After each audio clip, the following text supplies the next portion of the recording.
사람이 내가 지금 어떤 것 때문에 이것을 누리고 있는가 생각을 하게 되면 감사한 마음을 가져야 되는 거거든요.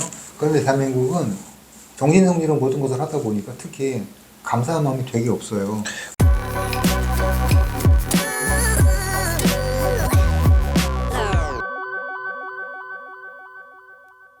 시청자 여러분 안녕하십니까? 안녕하십니까?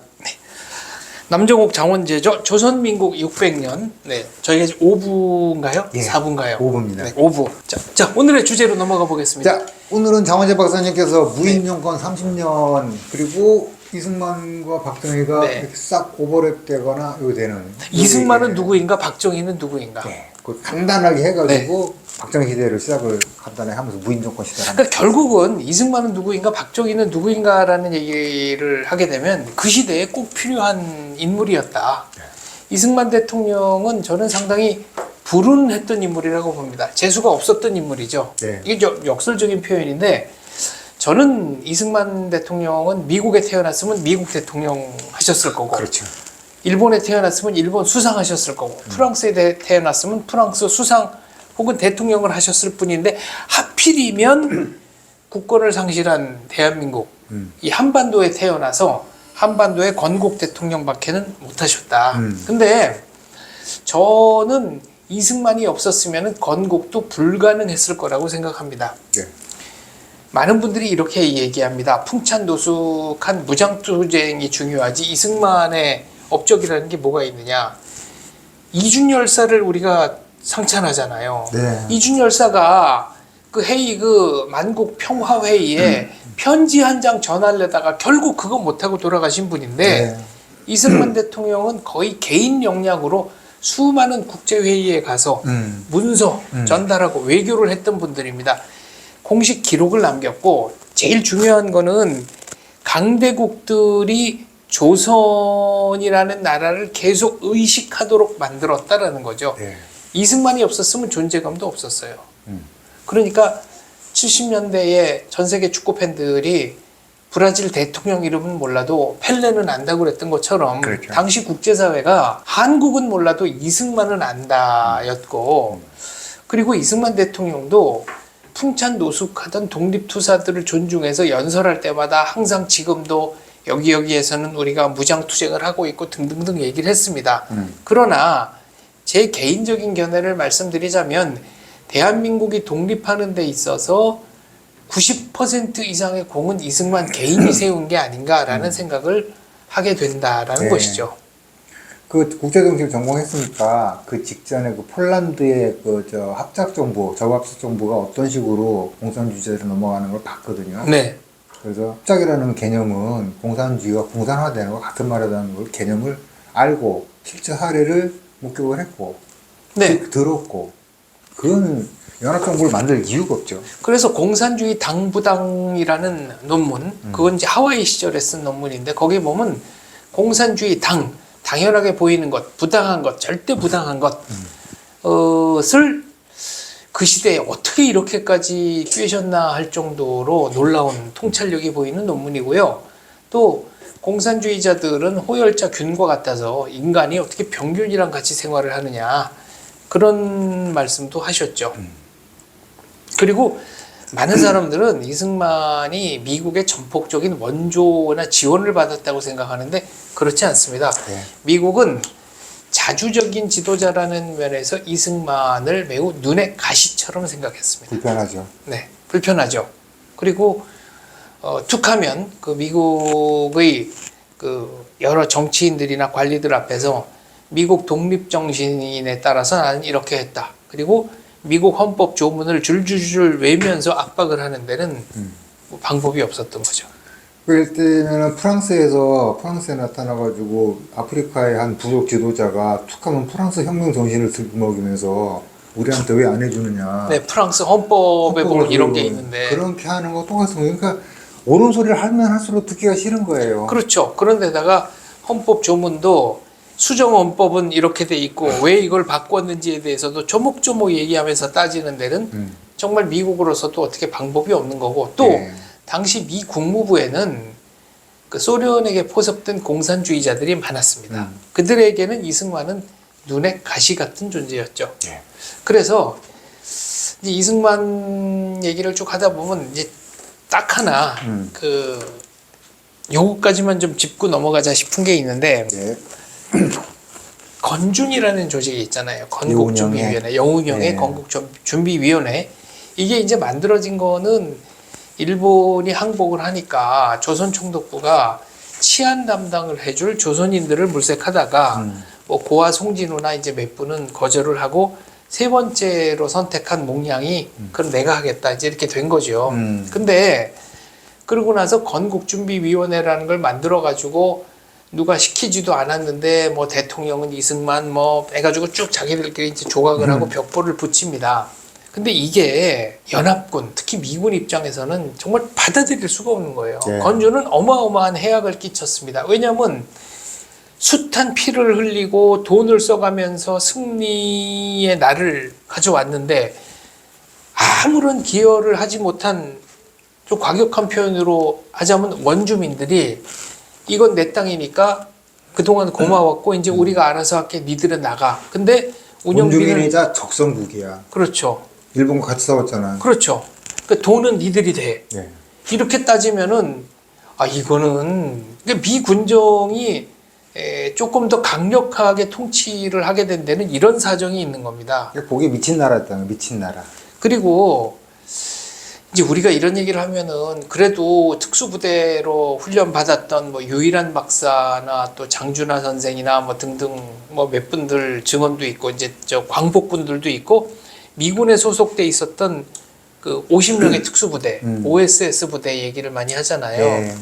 근데 2차 대전 일본이 패전할 당시에 일본의 병력이 한 750만쯤 됩니다. 그러면 750만 분의 50 정도는 지분이 있어요. 네. 실제로 군사 작전은 한 건 없지만 뭐 훈련 받은 것까지는 우리가 인정한다 치면 근데 이것을 마치 어마어마한 지분이 있는 것처럼 착각해서는 좀 곤란하다. 네. 그런 말씀을 드리고 싶고 옛날에 그저 약간 그 여기 딴 길로 가서 말씀드리자면 태국이 2차 대전 때 참전을 안 하다가 네. 뜬금없이 참전을 하거든요. 그 왕이 알아요. 국제정세를 공부를 했기 때문에 유학을 했기 때문에 요 마지막에 우리가 참전해가지고 안 하게 되면 발언권이 없어진다. 네. 그 발언권을 가지고 진공작전을 하려고 했는데 그나마 들어오지도 못했고 그리고 그것을 하는 것에 대한 대가를 너무 많이 바란 거예요. 그렇죠. 물론 한 500만 명 정도가 진공작전 했던 모르겠어요. 네. 50명이 계획했는데 이건 해놓고 나서 나라를 우리가 세울 테니까 돈 좀 대라. 그럼 이제 많은 분들이 프랑스 레지스탕스는 왜 국제사회에서 그런 그 대가를 챙겨줬느냐. 그거는 강대국들이 인정해줘서 그런 겁니다. 그러니까 우리한테는 결정권이 전혀 없었다라는 사실을 우리가 이제 방치하면 안 된다. 네. 그리고 또 저는 그 이제 미군들이 어떤 식의 교육을 받는지 모르지만은 어쨌거나 그 신미양요 때 우리가 미군하고 처음 전투를 벌여봤잖아요. 신미양요 때 그때 미군 장교들이 남긴 기록들이 있습니다. 네. 집에다 보낸 편지도 있고 있는데 한 미군 장교가 집에다 와이프한테 이런 편지를 썼어요. 그 신미양요가 여름에 더운 때 싸웠는데 그래도 조선 장군들은 갑옷을 입는데 일반 양민들은 갑옷이 없으니까 이불을 뜯어가지고 겨울 솜이불을 갖다 몸에 두르고 이렇게 나와가지고 거기다 머리도 1년에 한 번 감잖아요. 네. 머리가 그 얼마나 위생 상태 엉망이죠. 그 머리가 무릎까지 내려왔다 그러더라고요. 네. 그렇게 하고 나서도 이불을 갖다 둥둥 하고 머리는 무릎까지 내려온 새까만 것들이 달려드는데 편지도 이렇게 쓰네요. 그래가지고 여보 나는 오늘 진정한 야만의 얼굴을 보았어. 그 다음에 그러면서도 끈질긴 거예요. 또 다른 장관이 이런 편지를 씁니다. 이 개자식들은 항복을 안 한다. 그러니까 만약에 그 미군하고 결국 같은 계통에서 공부를 하면서 정보라는 조선에 관한 정보를 갖다가 그런 기록들을 통해서 봤다 그러면은 조선이라는 나라가 어떤 나라인지 조금은 알지 않았을까. 그렇죠. 그래서 이승만의 거의 이제 단독 플레이로 대한민국 건국이 가능했다. 그래서 이제 몇 가지 말씀을 드리자면 마치 그 정읍선언으로 분단의 원흉이 이승만인 것처럼 얘기하는데 이미 북조선은 그 전에 46년도에 북조선 임시인민위원회 또 북조선 또 인민위원회를 만들어서 징병도 하고 세금도 부과하고 집회도 찍어내고 군대도 조직하고 다 했어요. 그러니까 실질적으로 정부를 참칭한 겁니다. 근데 이제 48년 9월 9일 날로 자기네들이 소위 정부 수립을 한 거는 참칭은 아니지. 정부를 실현한 거지. 참칭은 그렇죠. 실현. 네. 정부라고 말만 안 했지. 그렇죠. 정부 네. 기능을 할 수 있어요. 네, 이제 사실상의 국가를 참칭했다고 저는 이제 보는데 그렇게 한 거는 48년 8월 15일에 대한민국 건국을 했기 때문에 자기네들이 할 수 없이 했다는 식으로 명분 만들기를 한 거고 이미 그 이승만과 우리 국제사회가 취할 수 있는 거는 소련이 38선 이북을 무단 점령하고 있는 한 한반도 전역을 공산화할 것이냐 아니면 38선 이남에서만이라도 자본주의, 자유주의, 민주주의 국가를 세울 것이냐 하는 두 개의 선택지밖에 없었어요. 그러면 이 경우에 통일이 안 된 거는 1차적인 책임을 소련 공산당하고 김일성한테 물어야지 이게 왜 이승만 책임이 돼야 되는 건지를 저는 납득을 못 하겠다는 거예요. 스탈린이 김일성한테 가장 많이 했던 말이 그거거든요. 남쪽이 먼저 한 걸로 해라 항상. 네. 뭐든지 네가 먼저 하면 나는 널 돕지 않다. 그렇죠. 네. 선전선동에 관한 항상 남쪽이 했기 때문에 너네가 한 네. 것처럼 헤라를 갖다가 그의 무희 바뀌도록. 그렇습니다. 그리고 이제 박정희로 바로 넘어가면 네. 저희가 시간이 없기 때문에 이제 바로 넘어가겠습니다. 박정희 대통령은 이승만이 깔아놓은 레일 위로 힘차게 기관차를 굴린 사람이다. 이승만의 건국 그리고 반공포로 석방 그 다음에 이제 6.25 전에 있었던 농지개혁 이걸로 전 세계에서 가장 성공적인 농지개혁이었죠. 네. 그래서 이른바 대한민국에 온몸을 바쳐서 충성할 국민들이 양성이 됐고 문맹퇴치도 이승만의 작품입니다. 네. 특히 농지 개혁은 아시아에서 다 하긴 했어요. 그런데 자국 내에서 자체적으로 한 경우 우리나라 유일합니다. 그렇습니다. 일본은 미군정 해줬습니다. 대만도 미군정 해줬습니다. 네. 다 미군정 해줬습니다. 네, 필리핀은 형식적으로만 했습니다. 네. 그건 하다 말았고요. 네. 대한민국은 직접 했습니다. 네, 직접 했습니다. 네. 이승만 대통령이 직접 했고, 그 다음에 이제 유상몰수, 유상분배. 이것도 무상몰수, 무상분배하고는 좀 차원이 다른 거죠. 땅값이 100원이면은 땅에서 나는 소출을 갖다가 5년 동안 20원, 20원, 20원, 20원, 20원 5번 내면은 네 땅. 네.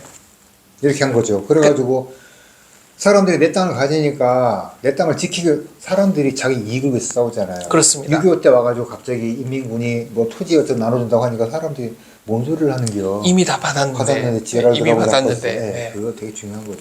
그리고 박정희 대통령은 뭐 독재자다, 뭐 온갖 비난이 많습니다만 저는 박 대통령이 최고의 인권 신장을 한 사람이라고 생각합니다. 왜 그러냐? 박 대통령이 5.16을 일으키고 나서 그때 미국이 지원하는 돈이 우리나라 전체 예산의 52%였어요. 그러니까 미군들이 공무원 월급 다 주고 있었던 겁니다. 미국이.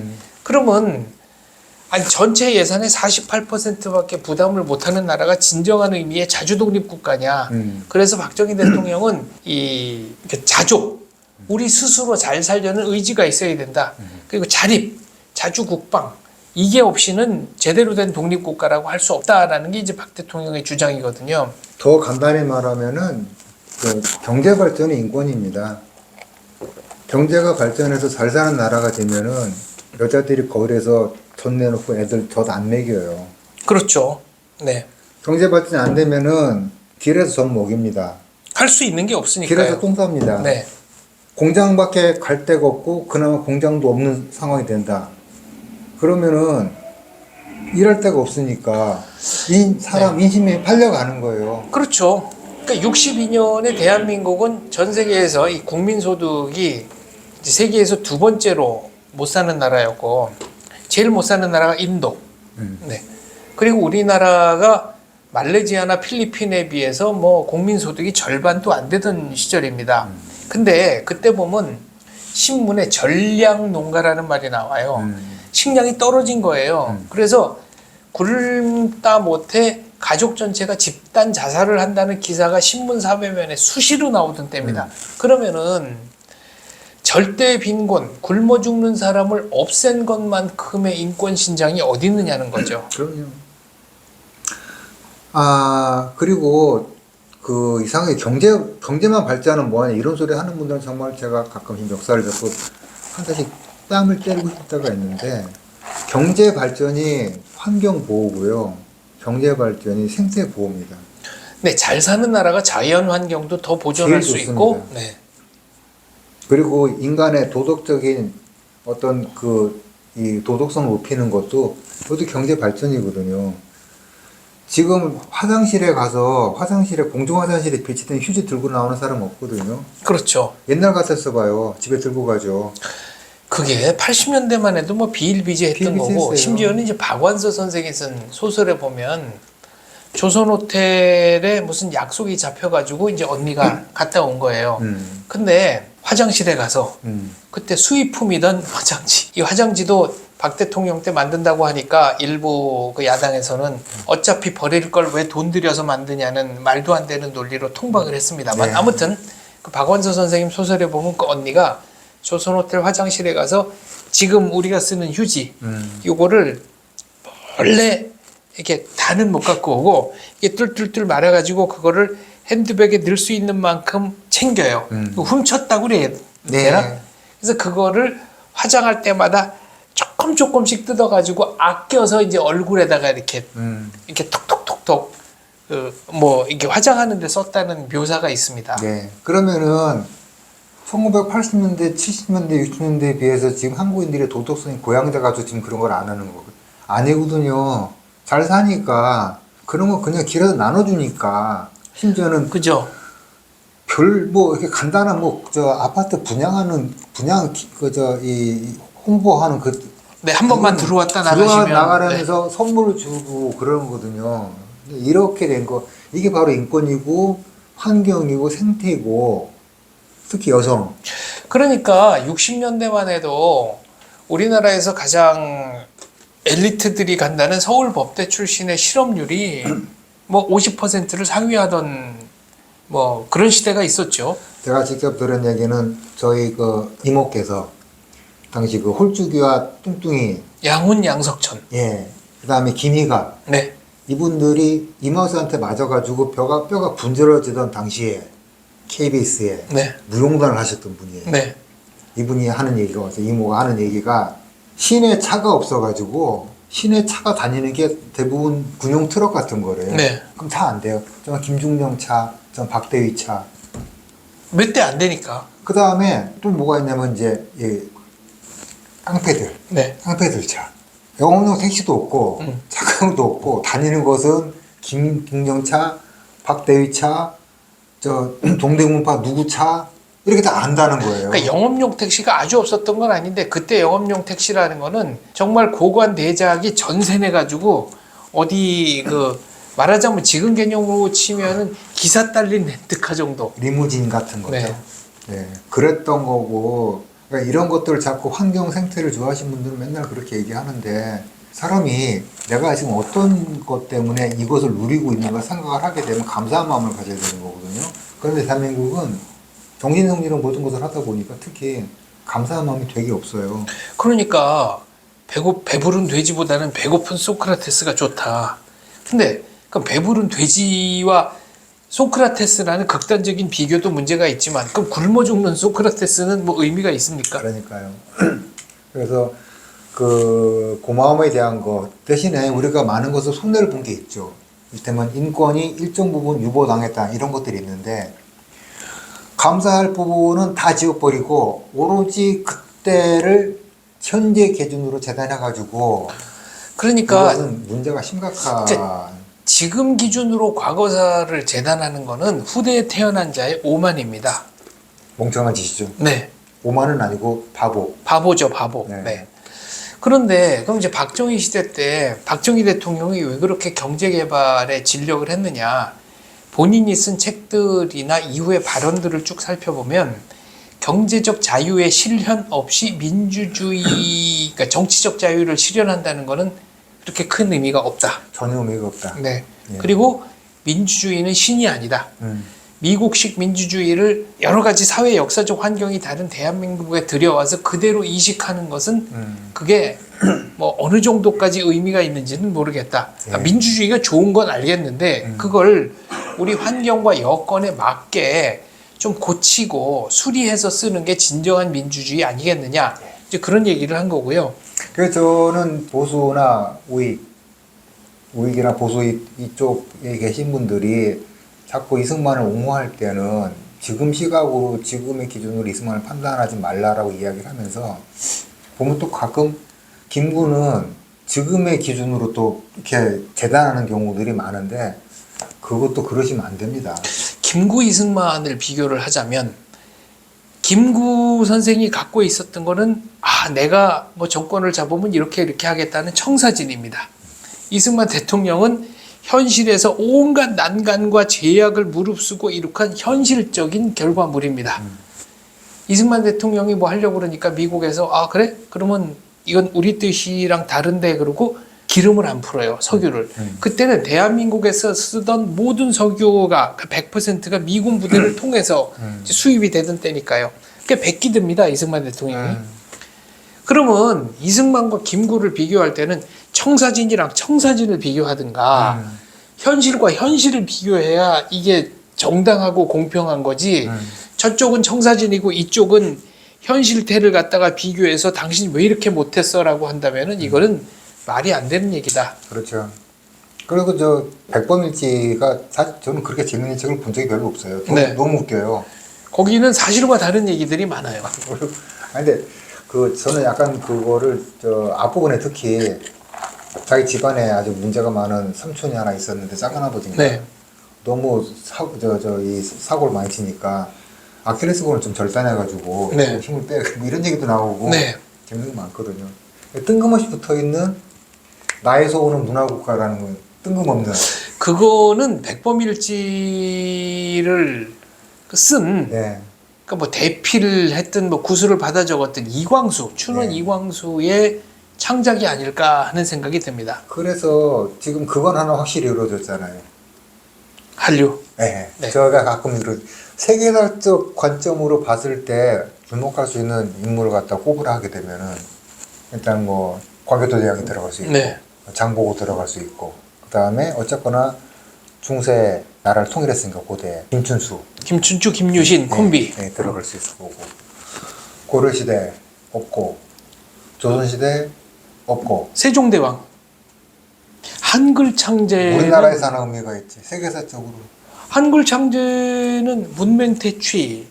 그러니까 세계사적으로 세계사 영향을 미친 세계사에 세종대왕이 한글 창제해가지고 동북아시아에 영향을 미쳤나요? 그렇죠. 그렇게 보면은 네. 고려도 없고 그 다음에 이승만 박정희 네. 그다음 BTS 이런 거 아니에요? 그렇죠.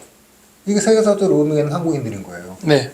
여긴 김구도 들어갈 수가 없고 유관수도 들어갈 수가 없고 그러니까 세계사에 영향을 미친 영향을 미쳤다는 것을 기준으로 하게 되면 박정희 대통령은 그러면 세계사에 어떤 영향을 끼쳤느냐 이제 이렇게 질문하시는 분들이 계실 텐데 전 세계적으로 원조 받던 나라가 원조 주는 나라로 된 거는 현대사에서는 대한민국이 유일합니다.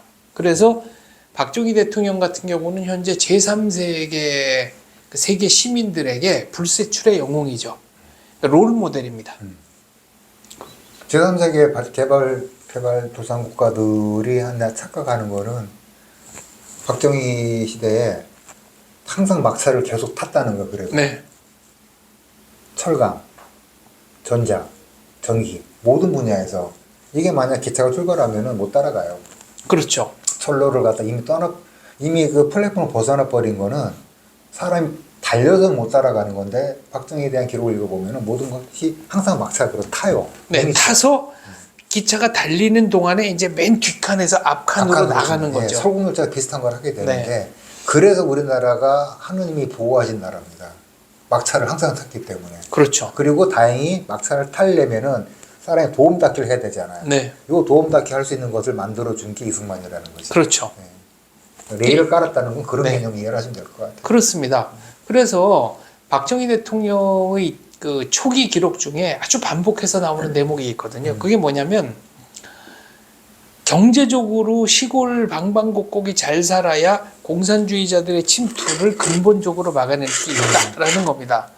그러니까 무력 통일이 일어나면 일단 북한에 밀리기도 하지만 그러나 그런 경우에 우리가 그 자유민주주의 체제로 통일을 한다고 해도 워낙 이제 국토가 잿더미가 되면 또 수십 년 동안 거의 뭐 원시적 생활을 해야 되는 거는 불을 보듯 뻔하니 전쟁이 다시는 일어나서는 안 된다. 그래서 평화 시기를 길게 가져가면서 우회적으로 장기적으로 포위를 하자. 그런데 잘 살게 돼야만 공산주의가 발을 붙일 수 없고 그리고 공산주의는 근본적으로 인간을 억압하는 체제이기 때문에 우리가 이긴다라는 예. 확신을 가지고 밀고 나갔다는 게 정말 위대한 거죠. 그리고 박정희 대통령 같은 경우에는 국민들에게 아부하지 않았습니다. 내가 해줄 수 없는 거는 못 해준다라고 얘기했고 새마을운동 같은 경우도 잘하는 마을을 집중적으로 지원하지 못하는 마을에까지 내가 지원해 줄 수는 없다. 지원해 줄 돈도 없고. 근데 이거는 포퓰리스트적인 정치인들은 할 수 없는 얘기고 실행할 수 없는 방책들이죠. 그 박정희 시대가 이제 무인 정권이라고 제가 부르는데 그게 무인 정권이 나쁜 정권이 아니거든요. 문약한 정권이 문제지. 무인 정권이면서도 이 지능이 있는 정권이었다. 네. 왜냐하면은 당시에는 공부가 가장 초엘리트 집단이었다는 거죠. 네, 그러니까 6.25 이후에 이제 61년 5.16이 날 때까지 미군들이 대한민국 장교단들을 이제 연수를 시키죠. 이 장기 연수입니다. 뭐 6개월도 가 있고 등등등. 그래서 당시 군인들의 해외 유학 비율이 그 외교부 직원보다도 높았어요. 한국 장교단의 10% 정도가 다 선진국에 가서 선진 문물을 체험하고 왔습니다. 그리고 육사의 그 코스, 한국 육사 코스 보면은 승마가 있어요. 저 춘궁기에 농민들은 굶어 죽는데 육사 과정에는 승마가 있었거든요. 이게 완전히 다른 집단이었다는 거죠. 그렇죠. 그리고 요거는 진짜 뭐 반감을 가지실 분도 있을지 모르겠는데 남과 북의 결과가 이렇게 갈린 이유.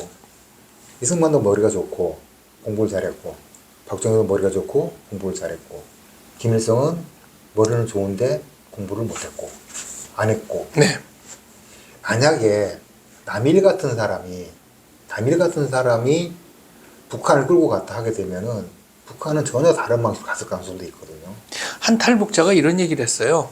박정희 대통령이 북한의 지도자가 됐다면은 북한은 뭐 G7이 아니라 G2에 상응하는 그런 정도로 네. 지금 아주 잘 살게 됐을 거라고. 왜냐하면 이 중요한 게 본 거거든요. 사람 본 거 이상을 상상하지 못해요. 네. 이승만은 본 게 미국이잖아. 박정희는 그렇죠. 본 게 만주하고 일본이잖아. 그렇죠. 그것도 한참 잘 나갈 네. 때의 요대로 만주국이 한참 비록 내실은 굉장히 뼈대가 허술했지만은 만주국의 외형은 굉장히 독창적으로 위대했거든요. 그렇죠. 이른바 일본 본토를 압도했으니까. 네. 그러니까 뭐라고 그래야 되나 동양의 서부. 그러니까 어마어마해가지고 그 저 영국 저 파리나 런던에 필적하는 도시가 바로 만주였다는 거. 네, 신경. 예, 지금의 장춘. 예, 그래서 그게 이제 저 소련이 하도 2차 대전 때 자기네 그 병력이 많이 소모되는 바람에 연합국들이 이렇게 묵인을 해주잖아요. 배상을 받기 전에 너네는 점령지에서 공장들을 뜯어가라. 네. 그래서 막 뜯어가가지고 네. 만주에서 한 20일 동안 실어 날랐잖아요. 그렇죠. 아, 북한에서도 많이 뜯어갔어요. 뜯어가고 하는데 그거를 갖다가 안 뜯어가 놔뒀으면은 그 만주가 지금 어마어마한 공장지 됩니다. 그렇죠. 그걸 받고 기세가 등등하게 정말 우길승천하는 일본을 받고 그리고 일본 육사를 갖다가 박정희가 몇 등으로 졸업했죠? 성적은 꽤 좋았어요. 꽤 좋았죠. 왜냐면은 만주국이 이제 만주 군관학교 거기에 조선 학생, 만주 학생, 일본 학생 등등이 있었는데 그 중에 상위권만 일본 육사로 위탁 교육을 보냈거든요. 그러니까 예. 저 맨날 박정희 얘기 나오면은 뭐 닭깎이 마소 얘기하는 사람 있잖아요. 그래서 제가 물어봐요. 일본 유학 가기 위해 가지고 창시 개명한 히라누마 도조는 되고 군인 돼서 출세하고 싶어서 갔던 오다케 미노루는 안 되냐? 왜 윤동주는 되고 그렇죠. 박정희는 안 돼? 라는 게 첫 번째고, 박정희가 만주에 있는 군관학교 나와서 그래. 저기 만주에 군관학교가 3개 있었는데 어디 나왔어? 그럼 네. 몰라요. 쟤들도 그냥 맨날 들은 얘기만 하는 거야, 그냥. 세 군데 중에 한 군데 다니고. 네. 근데 당시에는 회사가 없고 기업이 없잖아요. 네. 할 수 있는 것은 관료가 되거나 군인이 되는 거예요. 교사가 되거나. 그러니까 그 교사는 그냥 사회에서 그냥 이 기본적인 무슨 어떤 그 시스템을 구축하는 네. 그거고, 그 출세라고 부를 만한 거는 오로지 군인 아니면 관료인데 네. 회사가 없잖아요. 그렇죠. 그러니까 당시의 일본 육사는 지금 일본 육사하고 차원이 다른 거예요. 그렇습니다. 여기 들어간다는 것 자체가 불가능해 거의. 여기를 갔다가 뭐 몇 등 우수한 정도 졸업했다. 이거는 대단한 머리거든요. 근데 이상하게 대한민국 국민들은 박정희가 공부를 대단히 잘했다는 사실을 갖다가 이해를 안 하더라고요. 왜냐하면은 그 대구사범 시절에 꼴찌를 한 적도 있고, 근데 대구사범 갔다는 것 자체가 어마어마한 겁니다. 그 당시 기준으로는요. 그래서 그런 거를 이승만도, 이승만이 프린스턴 나왔잖아요. 네. 그건 정보성이 더 잘하겠지만은 그게 이제 하버드, 예일, 프린스턴이 기독교적인 관점에서 보면 요 학교가 3개가 차이가 있잖아. 네. 하버드에서 과학을 가르치니까 빠기 친 교수들이 튀어나와서 맞는 게 예일이고, 네. 예일에서 또 과학을 가르치니까 어떻게 신학교에서 과학 가르치냐고 또 나와서 만든 근본주의자 학교가 프린스턴 아닙니까? 이승만은 근본주의 기독교주의자인 거예요. 쉽게 그렇습니다. 말하면. 네. 그리고 얘가 공부 제일 잘했어, 사실상. 그러니까 이런 것들을 감안할 때 우리는 정말 꼭 필요한 시기에 머리가 좋고 공부를 잘하고 국제 감각이 있는. 좋은 것을 보고 온 지도자를 연달아 만났다. 그런데 소련에서 남일 같은 사람은 저기 저 어디냐 2차 대전 때 그 소비에트 그쪽 전투에 참여해가지고 네, 직접 참전했었죠. 그래서 그 스탈린그라드 공방정도 했었고 그다음에 베를린까지 쳐들어갔던 사람이에요. 네. 만약 이런 사람이 지도자가 됐으면은 북한의 이 흐름이 바뀌어요. 그러니까 저는 김일성이 대단하다는 생각이 드는 게 배운 것도 없고 아는 것도 없고 마적질하던 사람이 남일 제껴, 박헌영 제껴, 연안파 다 제꼈다는 거 아닙니까? 그렇죠. 대단한 거예요. 그 옛날에 저기 장세동 부장인가가 평양에 갔을 땐가 김일성이 누구한테 제가 지금 이게 한국 측 인사는 정확하게 기억이 안 나는데 그때 그 정주영 회장이 통일국민당 만들어서 정주영 회장님이 정치하시겠다고 그때가 이제 90년대 초반이죠. 90년, 91년, 92년 뭐 그 무렵인 것 같은데 그때 이제 남북 회담을 하러 간 남측 고위 인사한테 김일성이 그랬다는 거예요. 저는 이게 김일성이 가장 인간적인 발언을 한 아주 드문 신뢰라고 봐요. 뭐라 그랬냐면은 그 정주영 회장이 당을 만들었다지요. 네. 예, 통일국민당이라는 정당을 만들었습니다. 아마 대통령 출마도 생각하고 있는 것 같습니다. 그랬더니 가서 내가 그랬다고 하고 이 말 좀 꼭 좀 전해주시오. 회장 노릇하기보다 당수 노릇하기가 몇 배는 힘들 텐데. 그러니까 본인도 나름대로 그 권력 투쟁 과정에서 수많은 정적을 학살했지만 뭔가 그게 쉽지는 않았겠구나. 네, 그렇게 역으로 김일성의 심정을 제가 한번 짐작을 한 적이 있습니다. 예. 새마을운동은 여러 차례의 국민 정신 개조 운동을 하다가 결국은 이제 4번째 시도라고 저는 판단을 하는데 뭐 국민 재건 운동부터 시작해가지고 이제 나름대로 성과가 없었죠. 근데 새마을운동은 첫 번째로는 이게 소득과 연결이 됩니다. 네.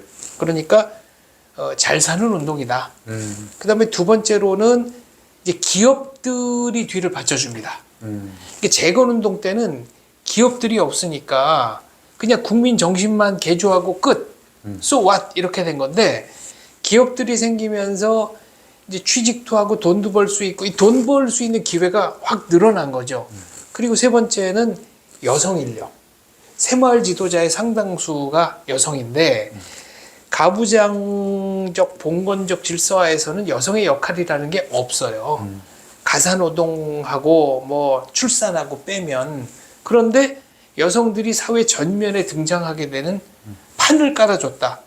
그 다음에 이제 여공들이 되고 여공들이 이제 나오기 시작하는데 그러면 많은 분들이 또 이렇게 묻습니다. 여공으로 산 게 행복한 삶이냐?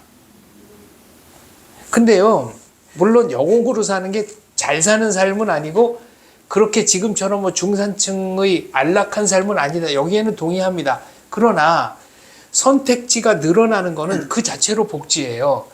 시골에서 10대 후반, 20대 초반에 결혼해서 아이 낳고 가부장적 그 질서 속에서 살아갈 수밖에 없는데 그런데 새마을운동으로 농촌 지도자가 될 수 있다. 여공으로 도시에 나가서 자기의 삶을 개척할 수 있다. 이 자체가 저는 복지의 증대라고 보는 거고. 일단 극단적으로 말해가지고 심정기가 공양이 300석에 팔려가잖아요. 네. 요즘 시가로 지금 9천만 원이거든요. 네. 이 심정이는 저 공양이 300석에 팔려갔을까요? 공장이 없었기 때문에. 그렇죠. 일할 데가 없으니까. 공장이 있었으면은 심정이가 취직을 해요. 네. 근데 취직할 데가 없는 거야. 네. 그냥 몸을 파는 거야. 그렇죠. 인권신장. 네. 자, 이승만한테 이태용 박사가 그 훌륭하신 분께서 사법고시를 붙었어요. 네. 판사 임용을 해줘야 되는데 여성이라서. 임용을 안 해줘 이승만이. 네. 아직까지 사회 통념상 여자가 판사를 하는 것은 무리가 있다고 본다. 예, 여자한테 판결받는 거는 사람들이 반발할 거다. 이분이 박정희가 그걸 다 바꿔놨다는 거 아니에요. 그러니까 이태용 박사가 정의령 의원, 정의령 박사의 부인이고 정대철 의원의 어머니. 네, 이태용. 근데 그때는 사회 통념이 그랬어요. 저는 그분이 빨리 저 신사임당을 갖다가 제끼고 5만 원짜리 집회 올라오셔야 된다는 생각을 하는데 그 후보 중에 한 사람이죠. 2등 했어요 그때. 인물 뽑을 때 네. 했는데 이랬을 거야 아마. 저는 그분이 반만년 대한민국 역사에서 모든 여성들이 한 일보다 더 많은 일을 했다고 생각해요. 그 한 분이. 혼자. 네. 동성론문 그 폐지 시켰지. 네. 이 양반이 그렇게 노력을 해가지고 폐지시킨 것들이 엄청 많아요. 그렇습니다. 간통하게 되면은 여자한테 재산을 갖다가 안 줘요. 재산 분할을 갖다가 안 그냥 해줘요. 내쫓는 거예요. 내쫓는 그전에는. 네. 예. 이렇게 해가지고 혼자 진짜 많은 일을 했어요. 네. 그리고 이제 박 대통령 때 축첩자들을 공직에서 추방하고 이러면서 여권 신장이 획기적으로 이루어지는 겁니다. 네. 근데 이 율곡 프로젝트라는 것도 결국은 닉슨 독트린에 의해서 이제 아시아에서 분쟁이 일어나면 우리가 핵무기는 도와줄 수 있지만 기본적인 군사적인 거는 니들이 알아서 해라. 우리는 더 이상 개입하지 않겠다. 월남전에서 학을 띈 미국이 이렇게 나오니까 박 대통령으로서는 이게 대책이 없는 겁니다. 그래서 그러면 어떡하지? 결국은 자주국방이라는 거는 무기를 생산할 수밖에 없는 거고. 그래서 이제 율곡 프로젝트를 통해서 중화공업에 의한 이제 무기 제조에 나서게 되는 것이죠. 네. 자, 그래서 이제 그 이야기를 정리해 보겠습니다. 박정희 시대 하게 되면은 대부분 사람들이 이렇게 말합니다. 인권 타락의 시대였다고. 그런데 저희는 반대로 말합니다. 박정희 시대 인권이 가장 많이 성장했다고. 네, 인권 신장의 시대다. 대한민국 인권 신장이 전 세계적으로 인권 신장이 이렇게 짧은 기간에 일어난 적이 없습니다. 네. 경제 발전이 중요한 게 아니에요. 그것으로 인해진 부차적인 것들, 네. 환경 좋아졌습니다. 그렇습니다. 생태적으로 좋아졌습니다. 인권 성장했습니다. 이게 박정희 공로라는 거죠. 아까 제가 이제 여공들 얘기를 했잖아요. 그때는 이제 여성들이 나섰고, 그럼 남성들은 뭐 했느냐? 남성들이 활약할 판이 없었던 거예요. 남성들의 국제화라는 것은 월남 파병과 중동 건설로 이제 완성이 되는 거고요. 그 다음에 지금 환경, 제가 지금의 기준으로 옛날 일을 자꾸 재단하지 말라고 합니다. 포항제철 기공식인가 준공식 때 이 맑고 푸르른 포항의 하늘이 우리가 만들어내는 공장 매연으로 새카맣게 덮일 때까지 그러니까요. 전진하자. 그때는 공장 매연이라는 게 로망이에요. 꿈에도 그리는. 꿈에 그리는. 아침부터 올라가는 저 공장에 시꺼먼 굴뚝에 나는 네. 여기를 보라. 너무너무 좋은 거야. 그렇죠. 그래 본 적이 없으니까. 그러니까. 자, 그러면서 공연이 환경 파견 이렇게 말씀하시는 환경 운동가 분들 제발 이 일의 순서가 어떻게 됐고 네가 지금 밤에 불을 켰다 하면서 잠잘 수 있는 그 복지는 어디서 오는 건지 그렇죠. 한 번만 생각하고 주무시면은 진행이 없다는 소리는 안 듣지 않나 이거야. 그리고 이제 유신에 관해서도 정치적 자유를 상당히 제한했다, 독재다, 이제 그런 말씀을 하시는데 유신이 국민들의 정치적 자유를 제한한 것은 맞습니다. 당연하죠. 네, 제안했지만 그런데 어떤 면을 봐야 되냐면은 그때는 이제 닉슨 독트린 이후에 나라가 지금 생각하는 것보다 훨씬 이제 위기 상황에 처해 있었고 그래서 정치적 코스트를 줄여서 국력을 모으지 않으면은 이제 한 단계 진화가 불가능했던 것이죠. 그래서 유신이 아니었다면은 한국이라는 나라가 중화학 공업을 육성하고 중화학 공업 국가로 발전할 수 있었을까? 불가능하다. 그래서 당시에 이제 오원철 수석이었죠. 돌아가시기 전에 이제 오원철 수석께서 하신 말씀 중에 하나는 중화학 공업으로 체질 개선을 하지 않았다면 대한민국은 태국이나 말레이시아 정도 수준에서 경제 개발이 멈췄을 가능성이 크고 그렇죠. 오히려 거기는 이제 삼무모작, 삼기작이 되는데 우리는 안 되니까 동남아보다도 뒤처졌을 것이다. 그래서 유신으로 인해 얻어진 이 경제 개발의 과실을 다 누리면서 네. 유신을 그 비난만 하는 사람들은 어떤 면에서는 염치가 없는 사람들이다라는 말씀을 오원철 수석께서 하셨고요. 그 다음에 그 시대가 그러면은 과연 철권 통치의 시대였느냐? 뭐 끌려가서 고문당하고 그런 분들 굉장히 많은데 그러나 정부를 직접적으로 비판하는 것 말고는 그래도 언론이 나름대로 기능을 하고 있었던 시대라고 이제 많은 분들이 증언을 하십니다. 지금 기준으로 자꾸 보시니까 그런 거고요.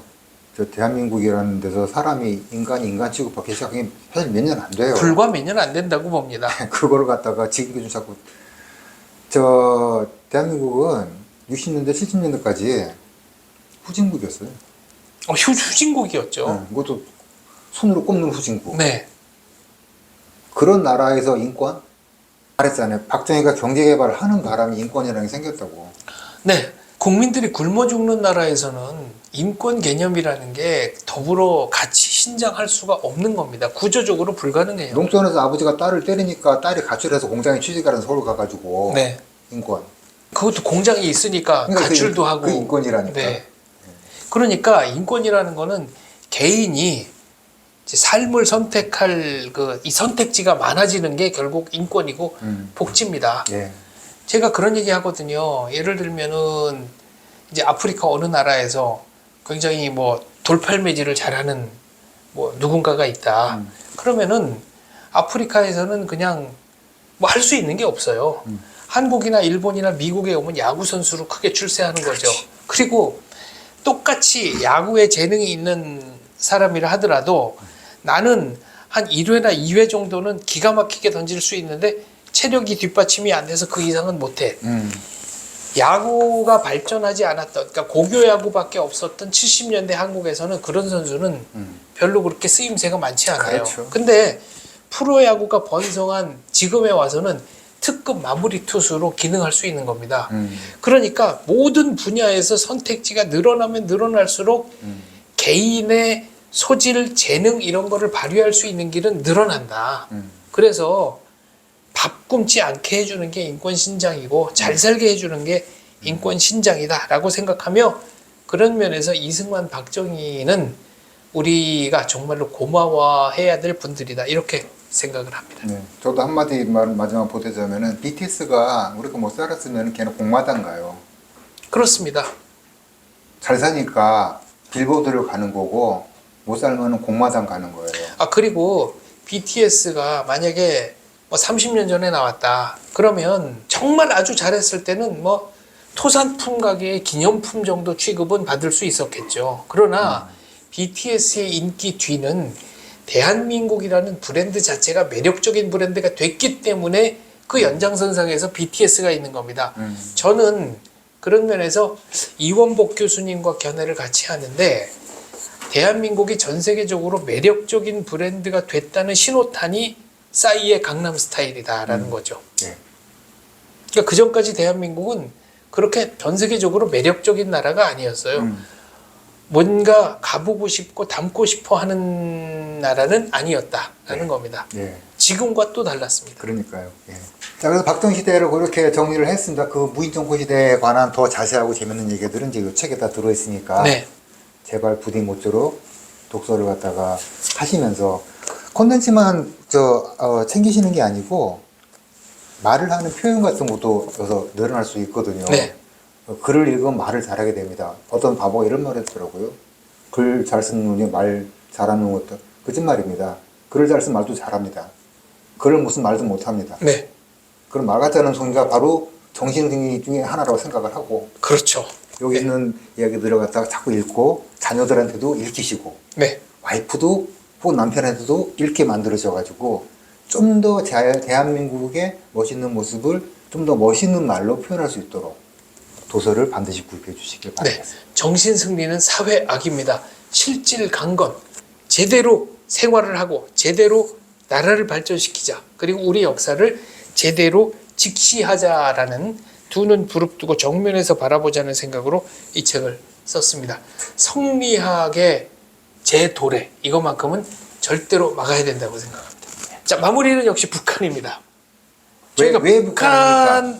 북한이 이 책이 결국은 성리학적인 자기중심주의, 정신승리, 산업공상의 신분질서 등등이 우리 민족사를 정말 암울하게 만들었다. 이 얘기를 하려고 쓴 거잖아요. 그리고 대한민국이 이 성리학적 질서로 돌아가는 거, 이거를 막아보자. 이런 조짐이 보이기 때문에 그런 문제의식을 갖고 쓴 건데, 그걸 이미 완벽하게 지금 21세기에 구현한 집단이 있다. 이미 구현했다. 네, 이미 구현했다. 돌돌성 완성했다. 그렇죠. 네. 그게 바로 북한입니다.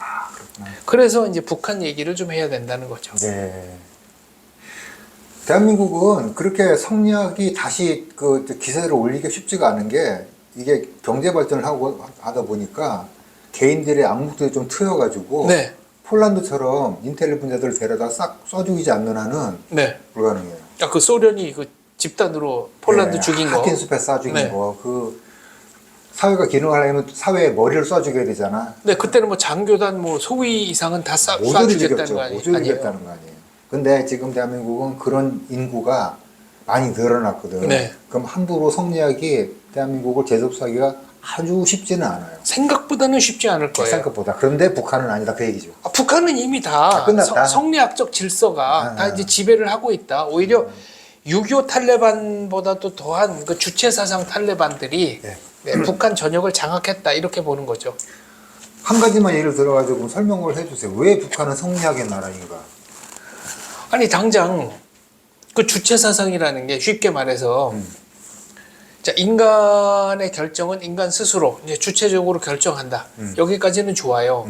근데 인간이 항상 올바른 판단을 할 수 있는 건 아니지 않느냐.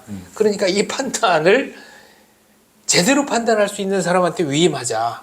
그게 이제 김일성인데 그러면 북한에서도 민족이라는 말을 쓰고 우리도 민족이라는 말을 씁니다. 북한이 쓰는 민족은 김일성 민족이거든요. 그러니까 김일성은 완전 무결하고 김일성과 얼마나 혈연적 관계가 있느냐 이거에 따라서 위계가 정해지는 거예요. 그러면 더 이상 이거를 뛰어넘는 신분제가 어디 있어요? 리와 기의 측면에서 네. 좀 설명을 좀 해주시면 좋을 것 같은데. 리와 기. 자, 네. 조선 시대에는 자 이렇게 봅니다.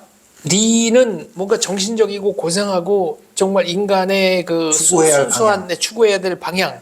기는 현실적으로 살다 보니까 어쩔 수 없이 좀 이렇게 혼탁해질 수밖에 없는 거. 그래서 항상 일을 얼마나 맑고 깨끗하게 유지하느냐가 조선의 관건이었잖아요.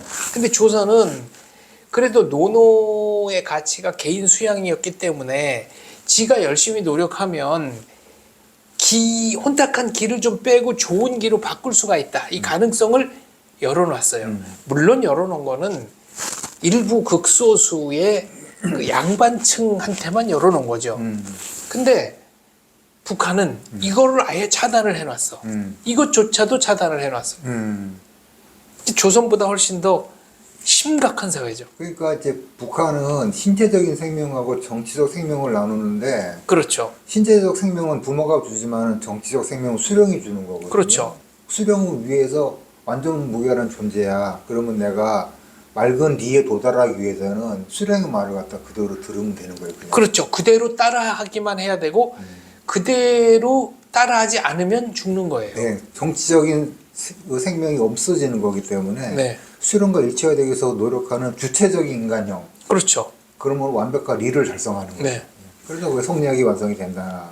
철학적으로 그런 얘기. 그러니까 이제 북한 전역에 김일성, 김정일 뭐 동상만 4,000개가 넘는다 그러고 가는 데마다 구호판 뭐 여기서 이렇게 말씀하셨다. 근데 그게 단순한 상징이 아니라 그대로 따라서 해야 되는 거예요. 아니 이런 시대착오적인 집단이 어디 있습니까? 그런 심각한 얘기를 많이 했으니까 오늘은 코믹한 얘기 좀 해주시지. 네. 북한에서 현재 벌어지고 있는 우리가 말했던 거 있잖아요. 이 남한의 대한민국의 경제 발전이 네. 결국은 전 방위에서 향상이었다라고 네. 한다면 현재 북한에서 벌어지고 자, 현재 북한에서 벌어지고 있는 일. 자, 단적으로 이제 공산주의자들은 스탈린 때부터 공산주의는 전기다. 그래가지고 전기를 제대로 쓰는 게 이른바 과학주의를 신봉하는 공산주의 사회의 이상향이다. 이런 얘기를 했습니다. 네. 북한도 역시 전기 발전에 상당히 노력을 기울였죠.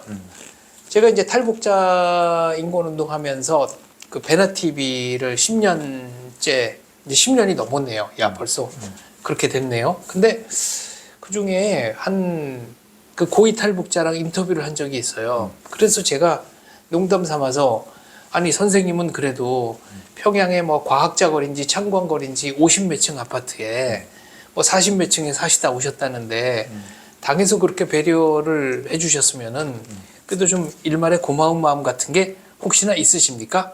그랬더니 저보고 장 박사, 그 물찌개지고 하루에 40층을 하루 3번만 왔다 갔다 해보라 그런 소리가 나오나 엘리베이터가 있습니다.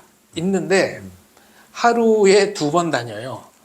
오전하고 오후에. 시골 마을 버스. 그렇죠. 그러니까 퇴근을 하고 왔어. 오면은 그 밑에 1층에서 뭐 카드 놀이를 하든 뭐를 하든 기다리고 있다가 엘리베이터 운행 시간에 우르르 몰려서 그걸 타야 돼요. 근데 55층 아파트인데 이상하게 또 30 몇 층까지밖에 안 다녀. 그러면 그거를 걸어서 왔다 갔다 해야 되는 거예요. 그러니까 평양 노인분들 중에는 평생 소원 중에 하나가 저기 땅 한번 밟아보고 죽는 게 소원이다. 그럼 거기는 로얄층이 1층이나 2층이겠네. 그렇죠. 펜트하우스는 저주받은 층이겠네. 아, 저 55층이면 아니 그거를 하루에 2번만 엘리베이터가 뭐 35층까지만 다닌다는데 그걸 어떻게 오르락 내리락 합니까? 그러니까 아파트 베란다에서 닭을 친다까지는 뭐 상상이 가는데 돼지도 길러요. 그리고 물이 안 나와.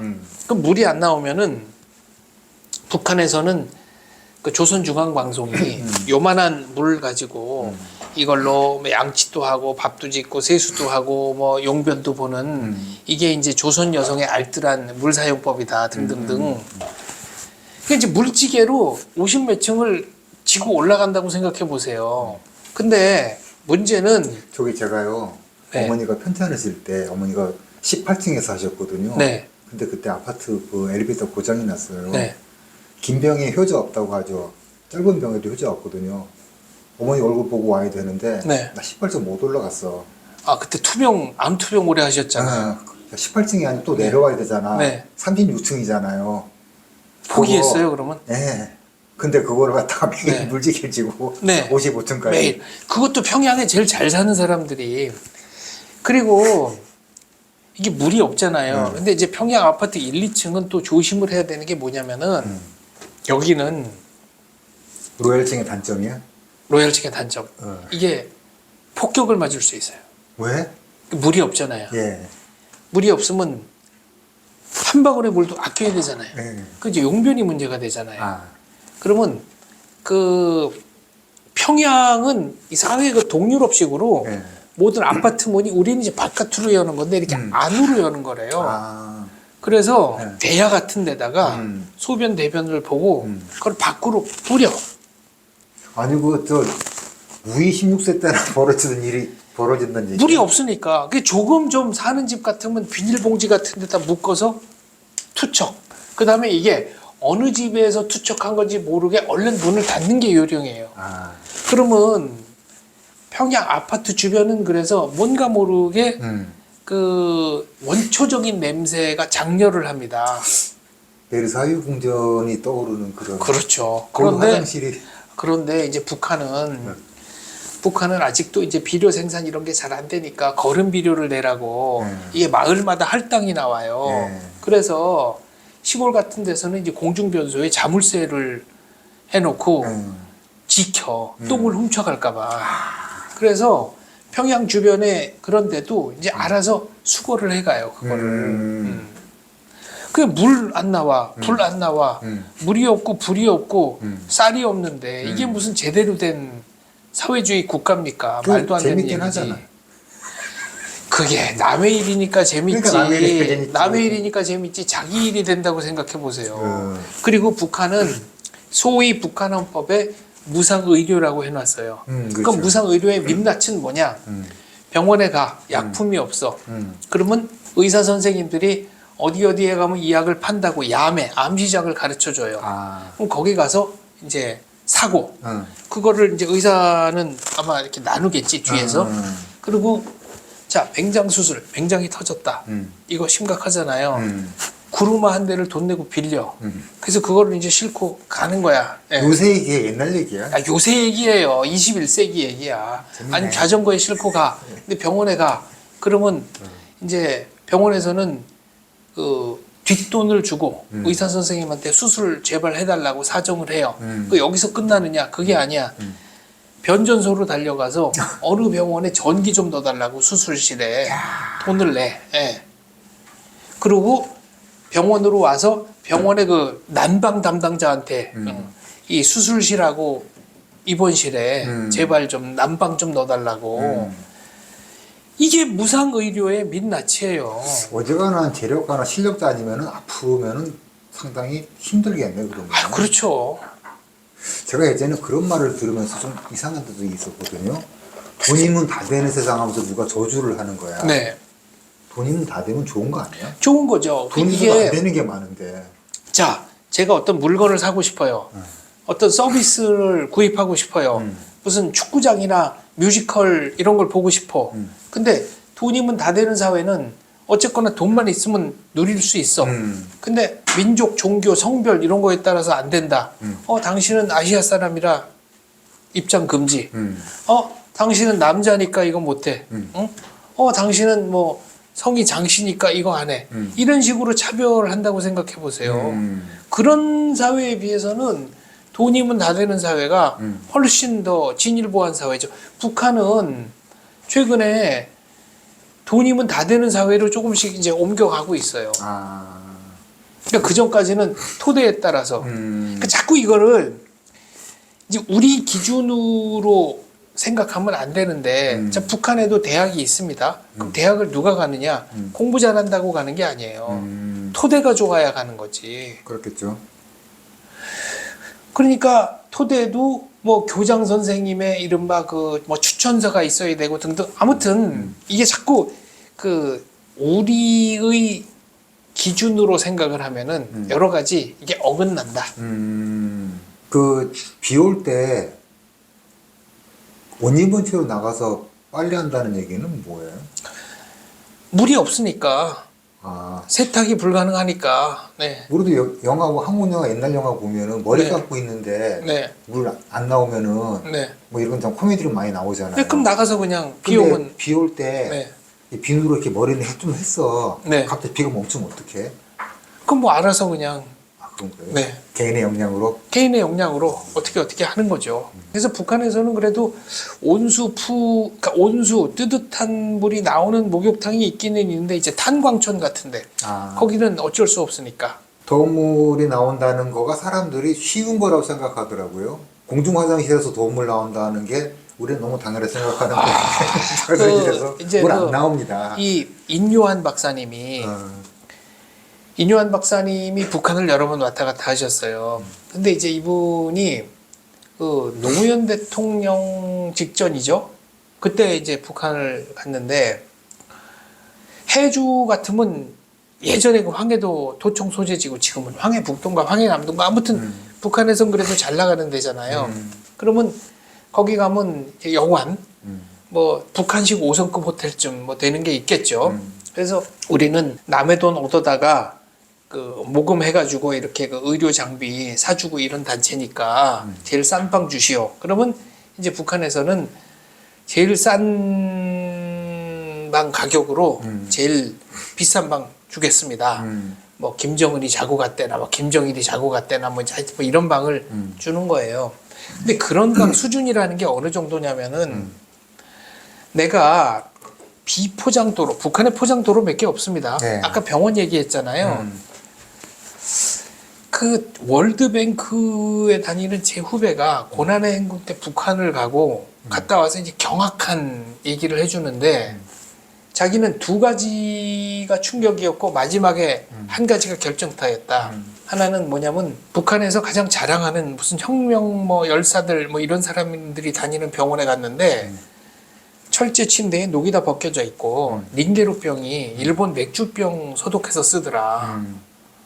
그러니까 그게 그나마 제일 튼튼한 병이고 그래서 그다음에 두 번째는 갈비뼈가 드러난 돼지를 자기는 생전 처음 봤다.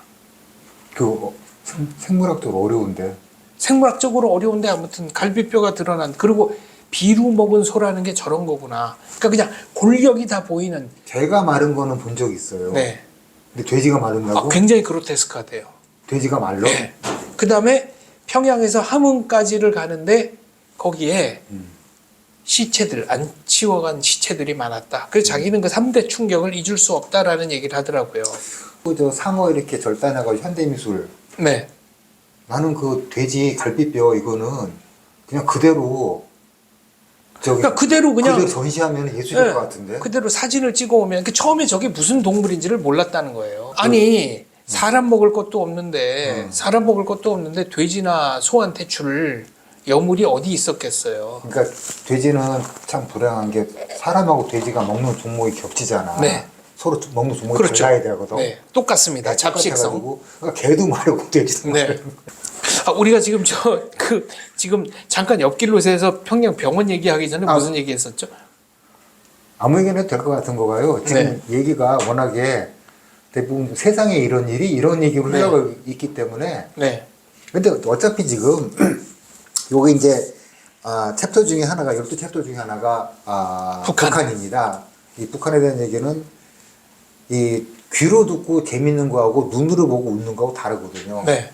눈으로 보고 진짜 이런 말 하면 북한 주민들 너무 미안합니다만은 골개의 미학을 즐겨 보시기를 바랍니다. 근데 이게 자기의 현실이 되면요. 비참한 얘기가 너무 많아가지고 참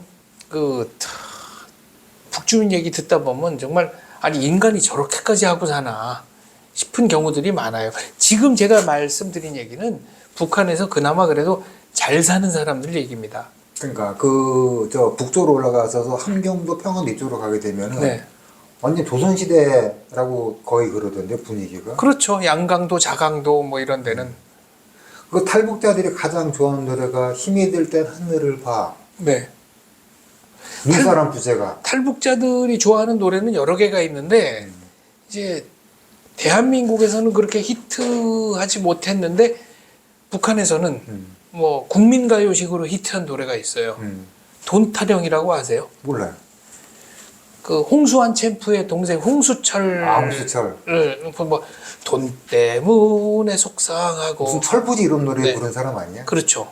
뭐 돈 때문에 뭐 기분 돈이란 무엇이길래 사람을 올리나 이게 고난의 행군 시대에 북한 주민들 사이에서 거의 국민가요였다는 거 아니에요. 눈물을 흘리면서 이 노래를 불렀다는 거 아닙니까? 이제 고난의 행군 때 얼마가 죽었느냐 학자들에 따라 얘기가 다른데 80만에서 300만을 보거든요. 근데 80만이 굶어 죽었다 그래도 이게 말이 안 되는 숫자 아니겠습니까? 그 수치라는 거가 의미가 별로 없는 거가요. 이를테면은 우리나라 최빈국이 옛날 60년대 최빈국에 네. 들어간다 할 때 어차피 100등 밑으로는 101등이나 160등이나 아무 차이가 없어요. 그렇죠. 80만 명이 굶어 죽었다 300만 명이 굶었다 가지고 굶어 죽음의 경도를 갖다가 구분하는 것은 어리석은 짓입니다. 그렇습니다. 8천만 명 굶어 죽어도 같은 얘기예요. 네, 대량 아사가 났다는 것 났다는 자체는 자체가. 네, 예. 그거 자체가 정말 심각한 얘기예요. 그리고 아사라는 거는 반드시 그걸 동반하거든요. 네. 식인. 네. 사람 먹습니다. 식인 사례도 상당히 많습니다. 예. 그 조직적 식인이 일어났다는 사실은 제가 확실히 말씀드릴 수가 있습니다. 우크라이나 사람들이 지금도 숨기고 싶어 하는 거, 우크라이나 대기근 때. 대기근 때 네. 1년 동안에 두 종류가 있었다고 그래요. 부모. 4살을 자식한테 죽은 부모가 있고 자식의 살을 먹고 살아남은 부모.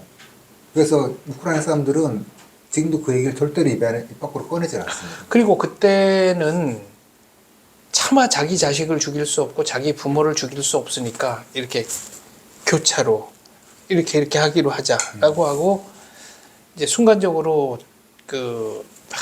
뭐랄까요, 이제 기근을 면하는데 북한에서는 그와 비슷한 일이 훨씬 더 많이 일어났다는 말씀을 말씀드릴 수 있고, 그 식인, 그 SF 영화라고 해야 되나? 인간 사회에서 이제 식량이 없어져 가지고 사람들이 이렇게 식인하고 이제 잡아먹는 사람에 대해서 뭔가 좀 미안한 마음을 표하면서 그 인육을 먹는 무슨 영화도 있었는데 제가 그게 지금 저 얼마 전에 지금 아카데미 뭐 수상 후보도 올라간 건데 안데스 산맥의 비행기가 칠레 비행기. 네. 제가 보도 안 본 이유가 앞으로 나올 내용이 뻔하거든. 네. 이제 인육 먹는 얘기가 나오거든요. 네. 우크라이나는 얼마나 끔찍했냐면은 어떤 소녀가 집에서 도망쳤는데 마지막으로 본 장면이 즉 아버지가 자기 잡으려고 칼 가는 장면이었고요. 그 다음에 애들끼리 이렇게 눈치를 봐요, 애들도. 그래서 제일 약한 애를 잡아먹어. 누가 와서 애들 잡아먹을까봐 애들을 창고에 가도 문을 밖에 잠 거예요. 근데 보니까 조용하더래. 그래가지고 문을 열어보니까 그중에 한 명을 잡아먹고 있더래요. 잡아먹는데 문제는 잡아먹기는 걔도 지살을 먹고 있는 거야. 배가 너무 고파요. 믿어지십니까? 이런 일이 벌어진다는 거예요, 실제로 기근 때문에. 그러니까 북한에서 80만이 죽어도 300명이 죽어도 이게 중요한 게 아니고 이 상황에서 인간 이상이 된다는 거죠. 북한에 그 당시에 지금 말씀드리는 것과 비슷한 혹은 그보다 더한 일이 발생했다라는 사실은 제가 분명하게 말씀드릴 수 있습니다. 웃기는 얘기 해요. 우리 침울한 얘기 하지 말고. 북한에서만 코믹한 거 딱 하나만 더 해줘. 코믹한 거. 예, 이거 다 해주면 책 안 사시니까 하나만 하고. 북한에서는 이제 자체적으로 만든 과학의 법칙이 있습니다. 북한 물리학의 북한에서만 통용되는 법칙. 고이면 움직인다. 여기 고인다는 개념은 뇌물을 주면 움직인다. 움직이는 거리는 고인 양에 비례한다.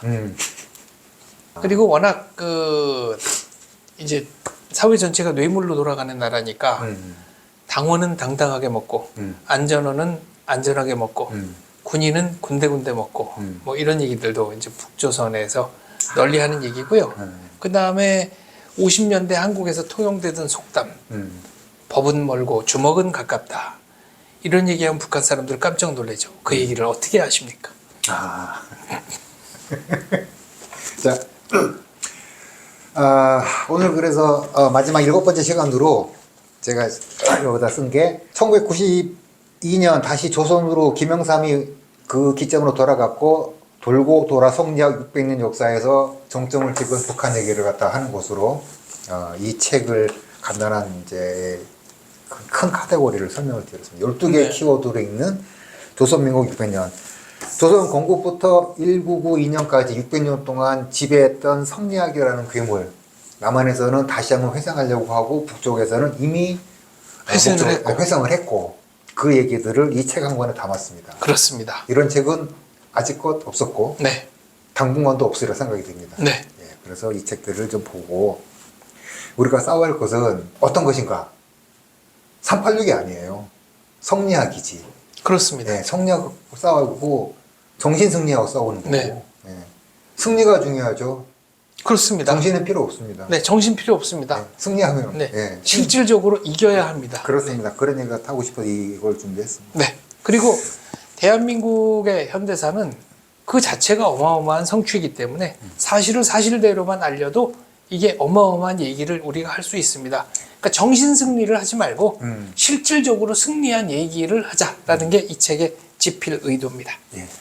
많은 분들께서 좀 주변에도 권해주시길 바라고 이렇게 7번에 걸쳐가지고 지금 저희가 진행하면서 가끔 누가 사회를 보는 건지 모르겠어 싶을 때가 있거든요. 내가 가방을 할 때도 있고 장보가 할 때도 있고 네. 그런데 이번 거는 어쨌거나 이 말씀드린 대로 대한민국은 장보가 썼으니까 장보가가 사회자로서 마무리를 갖다가 하시죠. 네. 하여튼 정신승리에 연연하는 순간 우리 자신의 생활도 피폐하게 됩니다. 그리고 뭐 그럴 가능성은 거의 없겠지만 아마 북조선식의 삶을 이상향으로 꿈꾸는 분들은 거의 없을 거라고 생각합니다. 일부 극소수 그런 분들이 있기는 있겠죠. 그러나 적어도 우리 사회가 그쪽 방향으로 몇 걸음 더 내디디면 이거 잘못하면 절벽에서 떨어질 수도 있다. 그런 절박한 마음으로 이 책을 썼습니다. 일독해 주십시오.